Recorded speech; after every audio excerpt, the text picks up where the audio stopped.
तीन बहनों की लालची भाभी करिश्मा, रेशमा, मनीषा। यह तीन बहनें हैं और इनका एक भाई भी है, मयंक। मयंक अपनी बहनों से बहुत प्यार करता है, पर सविता इस मामले में मयंक से बिल्कुल अलग है। वह अपनी नंदों का जितना बुरा कर सकती है उतना बुरा करने की कोशिश करती है। करिश्मा, करिश्मा, तुमने अभी तक नाश्ता नहीं बनाया? तुम्हारे भैया को ऑफिस जाने में देर हो रही है। हाँ भाभी, बस अभी बनाती हूँ। करिश्मा, तुम ये ढीलापन छोड़ दो। कल को पराए घर जाना है। वहां अगर तुम इस तरह से काम करोगी तो लोग क्या कहेंगे कि माँ ने और भाभी ने कुछ सिखाया नहीं। और तुम्हारी दोनों बहनें कहाँ हैं? अब रेशमा मार्केट गई है और मनीषा सो रही है। क्या? सुबह के 8 बज रहे हैं और ये महारानी अभी भी सो रही है? ये कहते हुए सविता अपनी सास दुर्गा देवी के पास जाती है। माँ जी, देख रही हो अपनी बेटियों के तौर तरीके? क्या हुआ बहू, सुबह सुबह क्या कर दिया मेरी बेटियों ने? अरे एक तो अभी अभी उठकर किचन में गई है, दूसरी सुबह सुबह बाहर चली गई और तीसरी अभी तक सो रही है। क्या करूं मैं इन तीनों का, मैं तो परेशान हो गई हूँ। जा जाकर उठा उसे और रेशमा से मैं बात करती हूँ। और फिर सविता सीधे मनीषा के कमरे में जाती है और उसे कहती है, महारानी जल्दी उठो, सूरज सर पर आ गया है। भाभी थोड़ी देर और सोने दो ना, मैं रात को लेट सोई थी। वो क्या ना, यूनिट टेस्ट चल रहे हैं। शराफत से उठती है या नहीं, या फिर पानी की भरी बाल्टी डालूं तेरे ऊपर? नहीं नहीं भाभी, मुझे बिस्तर में नहीं लाना, उठती हूँ मैं। यह सुनकर मनीषा जल्दी से उठकर बाथरूम में चली जाती है और सभी आराम से बैठकर नाश्ता कर रहे होते हैं कि तभी रेशमा बाजार से सामान लिए हाथ में आ जाती है और मनीषा को देखते ही सविता उस पर बरस पड़ती है और कहती है कि लो, आ गई महारानी। ऐसा भी क्या सामान लाना था जो सुबह आंख मलते ही बाजार की तरफ रवाना हो गई?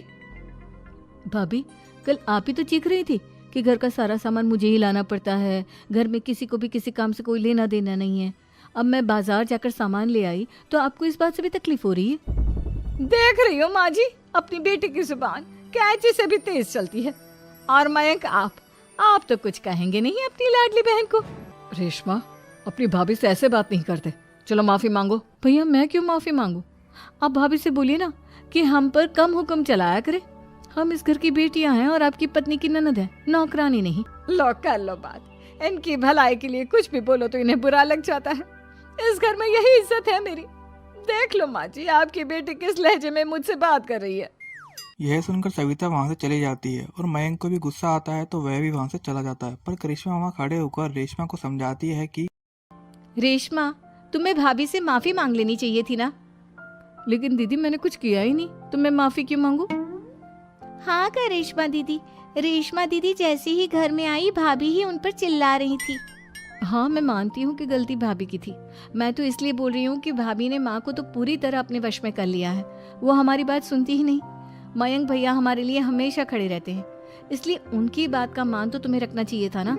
कोई फायदा नहीं दीदी, कुछ दिनों की बात और है, भाभी उन्हें भी हमारे खिलाफ भड़का देंगी।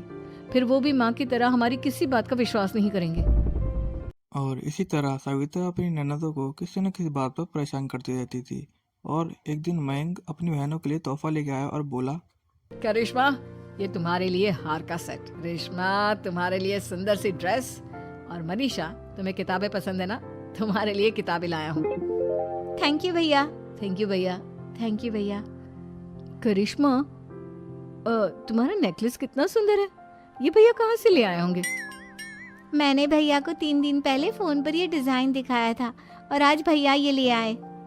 सविता अपनी ननदों के गिफ्ट देखकर बहुत जली और करिश्मा का भी जो तोहफा सविता को बहुत पसंद आया था। अब देखना यह है कि अगले पार्ट में क्या होगा।